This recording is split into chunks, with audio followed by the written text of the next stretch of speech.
All right, second try with a better microphone. So, in order to do your spreadsheet, first you need to scroll all the way down to week 7 and get the template spreadsheet. Template spreadsheet in week 7. You're going to open it. And the first thing I want you to do is save it. So save as, anywhere you want to save it. The XXX stands for your initials. And then the N is the version of your spreadsheet. I always like to throw in a V and then the number, so version 1. And then this is fall 17, not 15. So you'll have your initials, what version it is, because we're going to have a second version after lab this week. And then you save it. Awesome. Now, in lab, I told you which 3 sets of volumes I wanted you to use. So first I want you to fill those in, or type them into these cells right here. So C11 through C13 and D11 through D13. I'm just going to do a quick little copy paste. All right. So you might have to pause the video and type yours in.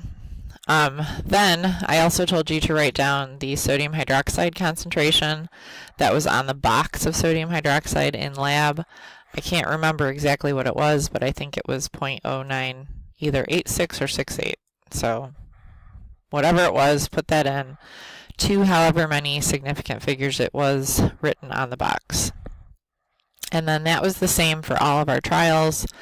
And so you can just, you click on the box, go to the bottom right where you get the crosshairs, left click and drag down.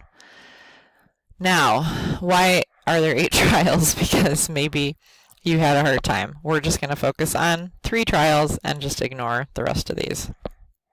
And now think about your pipette that you used to put your acetic acid into the flask before you started titrating. Do you remember what the volume was on that pipette? Yes, you were right. It was 25. And so put 25.00, click on that box, go to the bottom right, left click, drag. Awesome. Moving on. We need to know what was the net volume of sodium hydroxide total that you added for each titration. Because it's a calculation, I want you to hit the equal sign first. And you're going to take your final volume, just click on the box, minus your initial volume. Just click on the box, and then hit enter. That same formula can be used for the next 2 rows. So again, just highlight that cell, get the crosshair, left click, go down. To find concentration of acetic acid, you know that concentration is moles per liter. You also hopefully know that the ratio of sodium hydroxide to acetic acid is 1:1. If you were to write a balanced equation for this titration, you would have a 1:1 ratio. So if we can find out how many moles of sodium hydroxide we used, we will also know how many moles of acetic acid we used. So let's worry about that first. So you're going to hit the equal sign, and I'm going to take my molarity of my sodium hydroxide times the volume of sodium hydroxide that I used. Now you hopefully are saying to yourself, but wait, I can't multiply molarity times milliliters because it's moles per liter. And I'll explain that more in class tomorrow. Because we're going to end up dividing by milliliters as well, the conversions cancel each other out. So right now, this B11 times G11 gives us our moles of acetic acid. We need to have volume of acetic acid on the bottom of that, and your volume of acetic acid is right here in E11. So this is the formula that you should have in H11. You hit enter, and then you can actually click on that cell, go to the bottom right, left click, drag. Awesome.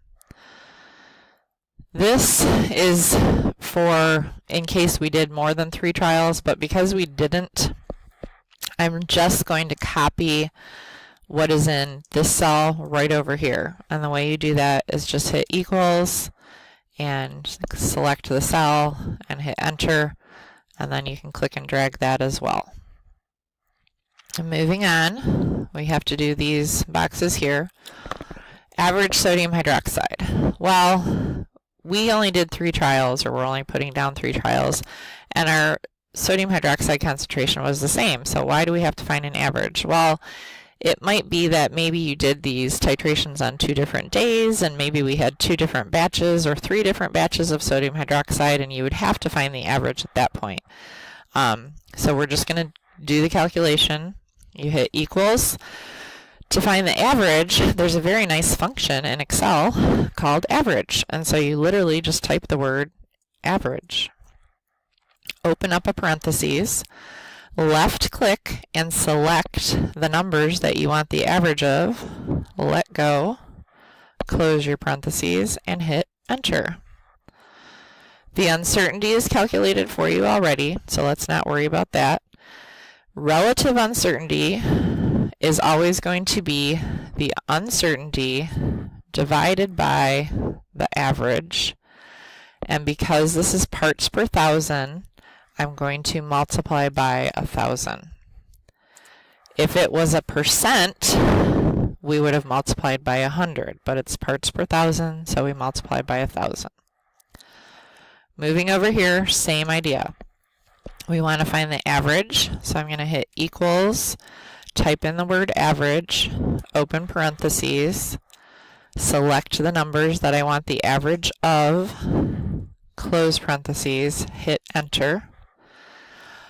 Another name for uncertainty is standard deviation, and there's a function for that in Excel as well. So I'm going to hit equals, type in STDEV for standard deviation, open parentheses, choose the numbers that I want, close parentheses, hit enter, and then relative uncertainty will always be the uncertainty or standard deviation divided by the average, and this time it's times 1,000 because it's parts per thousand, and hit enter.